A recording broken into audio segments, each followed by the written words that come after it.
शिक्षण हे वाघिणीचे दूध आहे. जो प्राशन करेल तो गुरगुरल्याशिवाय राहणार नाही. दुर्गम भागातील विद्यार्थ्यांनी आपल्या जीवनात यशस्वी होण्यासाठी स्वतःमधील क्षमता ओळखून अभ्यासाकडे सातत्याने लक्ष दिल्यास विद्यार्थी जीवनात यशस्वी झाल्याशिवाय राहणार नाही. विद्यार्थी जीवनात अफाट मेहनत घेतल्यास यशस्वी व्हाल.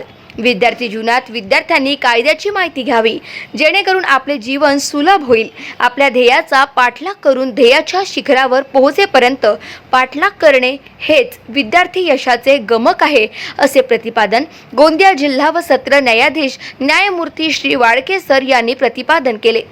ते महागाव येथील पंढरी बापू देशमुख विद्यालय तथा कनिष्ठ कला व विज्ञान महाविद्यालय येथे दिनांक 15 जुलै रोजी जिल्हा विधी प्राधिकरण, जिल्हा न्यायालय गोंदिया, तालुका विधी समिती अर्जुनी मोरगाव तथा पंढरी बापू देशमुख विद्यालय तथा कनिष्ठ कला विज्ञान महाविद्यालय एरंडी महागाव यांच्या संयुक्त विद्यमाने आयोजित दुर्गम आदिवासी भागात कायदेशीर जनजागृती कार्यक्रमाप्रसंगी बोलत होते.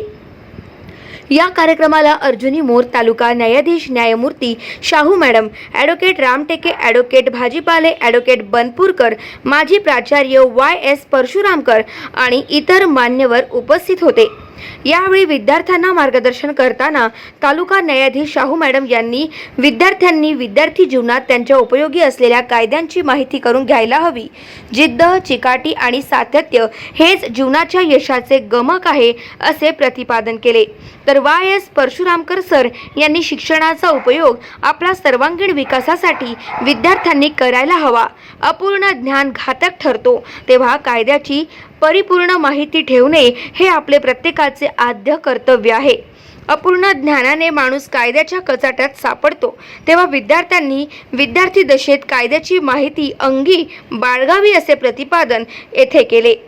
कार्यक्रमाचे संचालन प्राध्यापक कुत्तरमारे, तर प्रास्ताविक ॲडव्होकेट श्री बनपूरकर, तर आभार प्रदर्शन प्राचार्य JK काळसरपे यांनी केलेले आहे. गाव माझा न्यूज करिता संतोष रोकडे, अर्जुनी मोर, गोंदिया.